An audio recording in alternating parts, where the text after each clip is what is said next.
Hi Leroy, thanks for joining me today. Hi. And congratulations, this is your debut film, The Last Rite. Yes, it is. So I'll let you kickstart the interview. What's the film about? Well, if you're into supernatural horror, as much as I am, something that meets a little bit of Exorcism of Emily Rose and Amityville horror, The Last Rite will be for you. It's a film that sort of doesn't really pull any punches, but also tries to keep sort of relative in the real world, you know, without taking it too far away. Yep, and you are the writer and director of this film. So what's the journey been like for you from writing the story to getting it on screen? The journey overall for the whole process, obviously, there's three times you do your film, right? The film you write, the film you shoot, and then the film you edit. For me, the whole process has been one that's been enjoyable, but obviously it's a long process. You start out with a concept, and then you're like, yeah, I want to shoot this film. And then 3 years later, you're like still talking about the film, and it's like making sure your enthusiasm's still there is just the key thing. So like I loved getting in the mix of finding the heart of the story when I started writing it. It was 2018 when I started like penning down some ideas for the film. Yeah. And then gradually as time sort of grew, I sort of asked myself, like, you know, as a writer, foremost, I wanted to stay true to something that, one, could resonate not only with an audience, but with me as a writer for that. Because I think that ultimately, like, you know, if you're not serving the heart of a story, there's got to be a heart somewhere. Like, that was the key, was just making sure that there was a heart and a definitive line. So staying true to that was probably one of the most important things throughout the whole process of doing the film. So you said you started writing in 2018. Mm-hmm. When did you start shooting? So I was in Colombia when I first started penning down. It was like July 2018, and I think we began filming, I'd like to say August, September of 2019. Part of the whole process, we was due to shoot, I think in March of 2019, but I picked up an injury. I was doing some part-time door work and literally like tore my bicep. So I was out of action for like 6 months almost. And that was literally in January, just as we was about to like start doing all the prepping for the locations and that. So that was not a good time, because it almost looked like it could derail the entire project, because where I was like cinematographer for it as well, it was like, well, I can't hold a camera with one arm, you know, so I had to literally like sort of, let's push it back. And weirdly, it worked out in our favour, believe it or not. So, yeah. Wow. Well, it's good to hear that it worked out in the end. What was the most challenging part about writing the story? Writing? I'd say, do you know what, actually, I didn't really struggle with the writing of the story. Wasn't really any parts that I found challenging. It was just more about like, I had to ask myself, how deep do I want to dig when it comes to serving the story? Like, because like I look at like writing as a very spiritual process, right? So whenever I write, I try to not think, weirdly. I try to stay connected to it. So it's like I'm here to serve the characters and not them to serve me. So there wasn't actually anything that I found tough about doing that. It was just more about like, how do I not put so much of them in to the piece without them sort of just not looking interesting? Because obviously, like a lot of writing has to have like strategic approach of your beginning, middle, and ends, and all of that. But it's like also they're people as well. I see them as people. Yeah. So for me, I love that serving of their characters. So I guess if there was a challenge, it was just making sure that the characters were believable to their essence, not to an essence of what people will expect them to be. If that makes sense? Yeah, that makes a lot of sense. And sleep paralysis and paranormal activity, they're huge themes in this film. Is there any reason why you chose to focus on that, or any aspects of your past that kind of link to those subjects? Well, you know, with regards to the sleep paralysis thing, one, I was in a process of like, right, I'm going to make my first horror film, first feature film. What do I want to do it about? I'd wrote another script before Last Rite, And then sort of started asking the question, okay, how believable is it for me to get that off the ground first? So then I went back to basics and I said, right, if I'm going to do a film, I want to do one that serves some truth to something that I can, one, relate to, but I also know others can relate to also. So as someone who suffered with sleep paralysis, like back in the days, I had a few interesting experiences, let's just say that, with sleep paralysis. I was like, well, what if I took some of my experiences, put them into another character, done a lot of research around the entire phenomenon, because it's one that interests me massively. Like, it's such an interesting subject matter that you can't just give it an answer. There's like, you'll be there all day sort of talking about it. So what I did is I said to myself, like, how can I get truth into the story without making it just about the truth, but it's about people experiencing these things? Because day to day, we all have a day before our days, right? So some people have a good sleep, some people have a bad sleep. Some people have woke up today, for instance, and would have had a sleep paralysis attack of some sort. And how do they go about their day? So for me, it was like, if I can capsulize that and put that into a character and make that part of my film, then, you know, then the work is sort of already wrote for me. I just have to literally just serve it. And here we are with The Last Rite. Here we are. And those kind of subjects, like you said, there's a lot you can do with them, and they're very interesting topics. And I think a lot of what you tried to do was brought to life by Bethan's performance, which was brilliant. Mm-hmm. How did you kind of cast? What was the casting process for you? Were you very much involved in that? Yeah. Well, I'm going to take a sip of water while we do this. Right. So for me, the casting is literally everything. Because if you don't find the right people, and it's not always about going with people who are the most favourable, it's like looking for the things and the nuances in people that know how to bring the magic, right? Because there's a special synergy between characters and scripts and the actors that play it, because there's like a little line that connects them. I don't know what that is. I've seen a lot of people that tend to be very connected to the character. There's a part of the character actually in them. So my job was to meet people, see who's good for the role, not base it on anything to do with social media or anything to do with things irrelevant to a character, because they're going to be with you like day in, day out. They're going to be with the character day in, day out. And can you trust this person, right? So for me, every character was the same in terms of how I cast them, but I looked for, I guess you could say, little moments in them. And it's not even necessarily to do with what they're doing in the performance itself, right? So with Bethan, one of the things that really stuck out to me was we'd met a few other people. There was some very talented people there. There was another girl who was quite favourable at the point in time. It was almost like, yeah, she seems really good. And then in walks Bethan. And it's like, yeah, she's come in, she sat down, all polite and quite dainty as she is. And then it's like, okay, yeah, cool, let's see what's going on. And then she's warming up for the Exorcism stuff, right? Now, this is, for me, like, I pay attention to every detail, right? Then she starts stretching. And I'm like, I really like that. And the reason why I like that is because she was the only one that was prepping to do that. And for me, the detail is in the prep.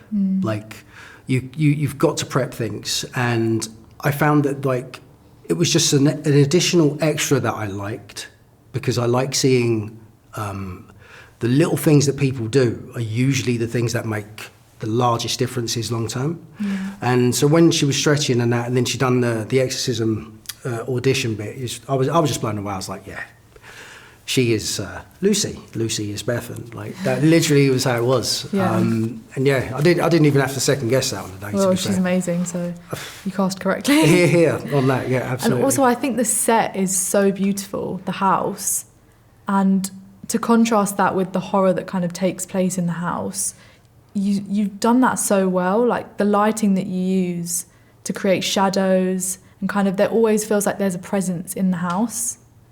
What was the process of getting that house? How did you... So the house was very interesting, Miss Numa. It was, it looks aesthetically quite nice. Once you've lived in there for like a month or so and you've got everyone in there, the house doesn't actually feel as big as it looks. It's really weird. It felt quite small towards the end, oddly. But the house for me was very important because the house needed to represent part of the characters, right? And mainly Ben, but it also needed to represent something that would feel like to most quite a homely home. But yet there's parts of it that are just a bit like, it's actually a bit cold as well, weirdly, if you look at some of the other details in there. So I was like, how do we create a character in the house? Because the house has to be a bit of a character as well in the story. So one of the things that we did was like we made sure that like with all the set deck and decorating it out, it had to make sense. So we got a local artist from like Canterbury to sort of literally conceptualize ideas based on the story. So he literally painted all the paintings that you see in the film around the house were all individually created for that house. Oh, wow. So like there's the front door. And so there's like a sun as you walk in the front door. There's only like, I don't even think you really see it in the film now, I'm not too sure. But basically I literally was like, I wanted there to be like an energy to the house. So it's really interesting that you picked up on some of the characteristics of lighting and stuff, because it was all to mirror the vibe of yin and yang. So at the house, the front door, it was like a sun. And on the landing, there was like a dark sort of black hole sun, to represent the darkness of what the house is about. But it wasn't just the house. Is it the night? Is it not the night? Is it Lucy? Tried to really sort of like play around aesthetically, because I think the house, if you look at like the light, sort of like the white walls and everything, it was quite bland. But the key was to try and enhance it so that like when you're watching through the night, when Lucy's in there on her own, the house actually takes its own shape and its own form. So the key was to give the house an energy where like there was a darkness that never really left. So like part of that I used like a bit of colour contrast. So like the moon just bleeding in through the windows was part of the key to making that happen. Yeah, well it definitely feels like that, especially at the end. I feel like there's a presence that hasn't yet left. Hasn't quite left. There's a lot of horror that takes place at night time, especially between 3 and 4 a.m. And I know in folklore that means a lot in terms of it being kind of the witching hour or the devil's hour. Did you make a conscious decision to kind of have that time of night when a lot of the horror occurred? In terms of what, actually shooting the film? Yeah. Okay, yeah. Well, firstly, a lot of night stuff had to be done at night. I don't like cheating night for day for sure. So one of the key things was to actually make sure that we shoot at night, which we went past witching hours, many hours every night. So, I think 5 a.m. on average we was finishing. But the key also in the story regarding the 3 a.m. witching hour stuff was very consciously decided. I don't know what it is about 3 a.m. specifically, but 3 a.m. does have a correlation to there being more spiritual activity at night for some reason. I even found out like the other year, like last year, I think, like even in yoga practices, I think they say there's a specific hour between 3 and something that like apparently there's like this alignment that you can wake up and tap into universal energy. Oh, wow. Please don't quote me on that because I'm not too sure, but I heard something about that. But I just find it very, very interesting that a specific time becomes something where activity can happen. And, as someone who's quite creative, like I guess you could say I'm a bit of a nocturnal creature, so to speak. So I'm up odd hours all the time. But I find my creative juice is always between those hours. Like, not just between 3 a.m. and 4, but like a lot of the work that I write, a lot of the work that I do is usually always done between the hours of like 1 and 5 a.m. in the morning. I don't know what that is, but I just think that like creatively, there's an energy around that time. that I think when you tap into it, it's like can pay dividends for the future. So maybe not be for everyone. Some people like to get to bed early and all that, but for me, I'm like, I think there's some magic there. Yeah. So putting that in the film again was very conscious decision, because there's a few moments where, you know, without giving too much away, where she experiences things in and around that time, and staying true to that folklore and staying true to the witching hour, I thought was a very important part of the film. Because some people do have night terrors and sleep paralysis episodes in and around this time. You know, I don't know too much more beyond that, but it's a very interesting subject. It is very interesting, and I definitely noticed it in the film when watching it, so something I wanted to ask you about. Well, are there any horror inspirations that you took, like any films that you're a fan of that kind of influenced you in writing this?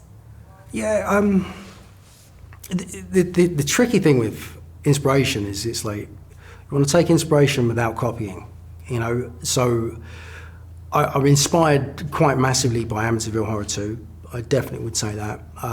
I'd say our priest, Father Roberts, was very inspired by that film, for sure, because there was just something about that character in Amityville Horror 2 that was just really poignant. So I wanted to inject a tiny bit of that in our movie. But overall, I would say that like a lot of horror from the 80s, I'm very inspired by. As I say, Amityville being the main one, even though this isn't the 80s, but Exorcism of Emily Rose is quite a big one, because I felt that film touched on more of a character, what she was going through, and after effects after she, you know, was no longer alive. I found that very interesting, and plus it's inspired by a true story, not events, but an actual story. So for me, it's like it's trying to draw on inspirations aesthetically and storytelling-wise from all sorts of areas. So, you know, oddly, like years ago, I was an undertaker, right, some years ago, and there's some inspirations from that I took to do with like life and death, and I try to incorporate a lot of these inspirations into it might just be a character, it might be a character moment, or it could be an aesthetic of the story. Just depends really where I draw it from. That was actually my next question. Did you take any inspiration from your past as an undertaker? Because I feel like that's a very unique thing to have. And then to then go into writing horror, I just wondered if there was any crossovers between that. Yeah, I mean, like, to not make it sound like morbid, that you know, like, it wasn't a tough job to do when I worked as an undertaker. One of the things that it did is it leveled me up from a young age. So it taught me the appreciation of life from the age of like 17, right? But what I did as I moved on through life and I tried different things is I was able to take parts of that, and it just stays with you. Because when you see certain things, you know, I'm not going to go into details of it, but when you see certain things that a lot of people are not used to seeing, it does have an effect on you. So for me, I like to try and use it in a very good creative way to serve the stories that I create. It could be, again, it could be part of a character. There could be moments that I experienced when I was an undertaker that I may be able to like drip feed in. Or it could just be like, you know, I just remember that look of how that looked with that person there or whatever, however dark of a scene that was that I saw, and then I can pull that and put that into the story as well. The key is just always about whatever inspires me, I always have to serve the story first. So I won't just put part of my life experience in something if I don't think it serves. So for the darkness, I guess it's more about my aesthetic as a director, as a writer overall. It's an accompanying sort of, I'd say, look and vibe to my work, which comes from every experience that I've had, not just being an undertaker and stuff. But, you know, I think that, you know, the key is about balance in everything. So I like to use light and dark in a lot of my work, but that's everywhere. That's in characters, that's in the lighting, the aesthetic, you know, something has to be yin and yang of itself. So I think that's really, really important to my style, for sure. from a directing point of view. And taking that style, is there any other avenues of horror that you want to explore in the future that's not kind of exorcism related? Yeah. So like I've got a few other things up my sleeve. There's one which is a combination between, like, I guess you could say 28 Days Later and Aliens. That's a bit more in your sci-fi-ish sort of space. Not quite sci-fi, but it's in that sort of arena. And the other one that I've just finished writing is a combination between, I guess you'd say, I Spit on Your Grave meets Strangers. That was a very dark story. If I'll be honest with you, that one was quite tough to write. Like, I've never really experienced tough writing before. That was tough just because of the subject. But it's like this, though. Like, this is if you look at it on the surface, you go, oh, it's an exorcism film. But then you've got to look a bit deeper and you start seeing, well, people are affected by this, like Lucy is affected, her partner is subtly affected. Then there's this sense of like, sort of could say depression sort of state. And it's quite a lot psychologically to sort of, channel it. Like, like when Bethan would be on set, doing it. It's a lot of, psychologically, it's a lot of emotional shifts. And I think the key is like, when you're doing your best work, because when you do that, you feel exhausted afterwards. You've left it all on the floor. You're like, fuck, yeah, I've done that. And I think, like, for me, that's a lot of the work that I do is all about that. And I come back to characters and serving that, because I think that, that is the important thing. It's not about necessarily just writing something because my ego desires it. It's about, like, we remove that. Let's tell this story for that character and then see what happens after it. And for the Last Rite, I feel that we all collaborated very well and did that together, because the theme that we used for the movie was the tyranny of evil triumphs when good people stand by and do nothing. And it was like, okay, does Lucy stand by and do nothing to try and help herself? When she takes action, what happens after that? And then what happens to those people who she goes to after that? And there was like a little line that I tried to create, which connected everybody together by the result of someone taking action. Because sometimes you take action, you don't get the result. So I try to, like, again, that yin and yang, that light and dark, I try to use that, well, okay, if I do something good to help myself, what happens? Is it good or is it bad? So I won't go into details because I don't want to give away the story too much, but you can probably tell what's going to happen. I just try to encompass all of that into the work. And then, serve the best story I can, really. I think you definitely get that sense of connectedness between the characters, and it's a fantastic film. So when is The Last Rite out, and when can people see it? So The Last Rite currently is going to be released in the US and Canada on the 26th of November, so people can, check it out over there. And if you want to find us on social media, Facebook or Instagram, which is the main handle nowadays, it's The Last Rite Movie on Instagram. Lovely. And, then that's pretty much it. Then hopefully we'll get it out in the UK fairly soon. Everyone can watch it here.